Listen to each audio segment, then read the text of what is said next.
मैं डॉक्टर इरशाद अली खान, सहाचार्य राजनीति विज्ञान विभाग, राजकीय बांगड़ महाविद्यालय डीडवाना में कार्यरत हूँ। आज हम कौटिल्य और मैकियावेली की असमानताओं का अध्ययन करेंगे। यानी हमने कल समानताओं का अध्ययन किया था और आज हम उसके असमानताओं का अध्ययन करेंगे। यानी कौटिल्य और मैकियावेली के व्यक्तित्व में ही डिफरेंस था। कौटिल्य धर्म, धुरंधर, नालंदा और तक्षशिला के आचार्य, नीतिशास्त्र विशारद, दार्शनिक और ब्रह्मचारी था। वह सदा जीवन और उच्च विचार का समर्थक था। दूसरी ओर मैकियावेली ना तो धर्म का पंडित था, ना कौटिल्य जैसा सन्यासी। वह कोई प्रभावशाली व्यक्तित्व नहीं रखता था। ग्रंथ के बारे में, यानी पहले हम कर्तृत्व के बारे में, इन्होंने कौटिल्य ने अर्थशास्त्र लिखा और प्रिंस ने मैकियावेली ने प्रिंस लिखे। उनकी कर्तृत्व में ही अंतर है।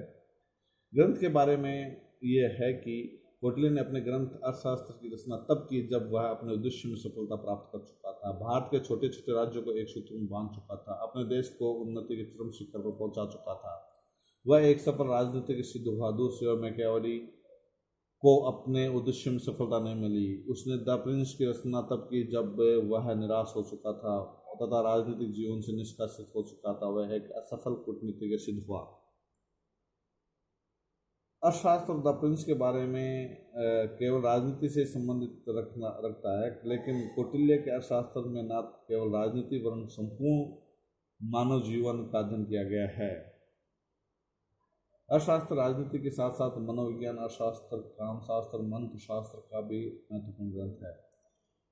कौटिल्य का प्रभाव के बारे में हम कह सकते हैं, दोनों के प्रभाव में कौटिल्य को अपने समय के राजनीति पर व्यापक पकड़ थी। उनके प्रयासों से चंद्रगुप्त मौर्य राजा बन सका।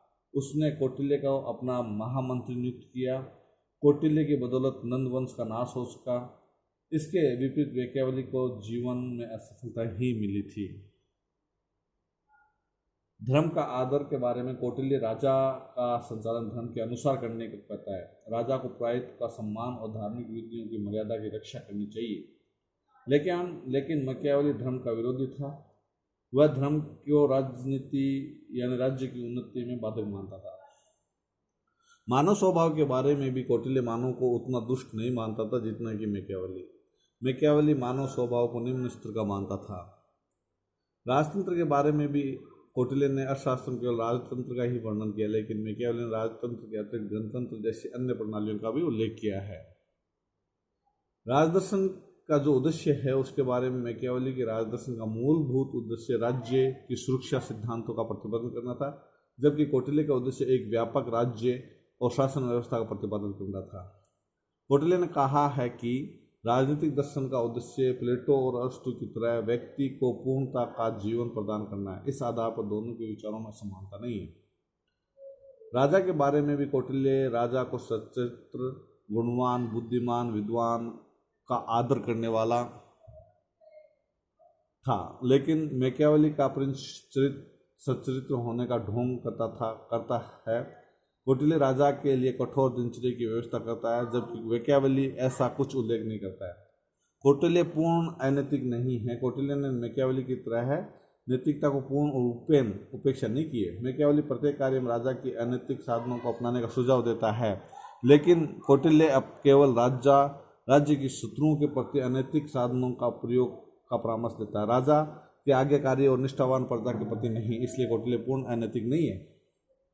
ऐतिहासिक उदाहरण भी नहीं। जैसे जिस प्रकार मैकियावेली ने अपनी कृतियों में रोम के प्राचीन इतिहास का उदाहरणों का उल्लेख किया है, उतने विस्तार रूप में कौटिल्य ने भारतीय इतिहास की घटनाओं का वर्णन नहीं किया है। यह सच है कि कौटिल्य ने अर्थशास्त्र में यत्र अपने विचारों की पुष्टि के लिए ऐतिहासिक उदाहरणों का प्रयोग किया। कौटिल्य परंपरावादी था, वहीं मैकियावेली आधुनिक। उसने राजतंत्र का समर्थन किया, वहीं मैकियावेली ने राष्ट्रवाद का बीजारोपण किया। न्याय, कानून, दंड के बारे में भी कौटिल्य ने अर्थशास्त्र में काफ़ी विस्तारपूर्वक विचार प्रस्तुत किया है, जबकि मैकियावेली ने इसका उपेक्षा की है। वित्त और प्रशासन के बारे में कौटिल्य ने विस्तारपूर्वक प्रकाश डाला है। उसने विभिन्न आर्थिक स्रोतों का विचार किया, जबकि मैकियावेली ने ऐसा नहीं किया है। युद्ध और कूटनीति के बारे में भी कौटिल्य ने प्रकाश डाला। उसने राजा को बाहरी आक्रमण से बचाने, सामयिक दृष्टि से शक्तिशाली बनाने के लिए मजबूत सेना की आवश्यकता को स्वीकार करने को कहा है। कूटनीति के द्वारा राज्यों में अपना प्रभाव बढ़ाने को कहा है। राजदूत के बारे में भी कौटिल्य ने राजदूत व्यवस्था का उल्लेख किया है, जबकि मैकियावेली ने ऐसा कुछ नहीं किया है। विदेश नीति के बारे में भी कौटिल्य ने अंतर्राष्ट्रीय संबंधों को स्पष्ट करने के लिए प्रभावशाली तरीके से विदेश नीति का संचालन करने को कहा है, यानी विदेश संबंधों को स्थापित करने के लिए कहा है, जिसमें मंडल सिद्धांत, सद्गुण्य सिद्धांत, सप्तांग सिद्धांत, उपाय इत्यादि का प्रतिपादन किया, जबकि मैकियावेली ने ऐसा नहीं किया है। अब हम ये कह सकते हैं कि कौटिल्य मैकियावेली दोनों महान राजनीतिक चिंतक थे, दोनों को ही यथार्थवादी की संज्ञा भी दे सकते हैं। आज इतना ही, धन्यवाद।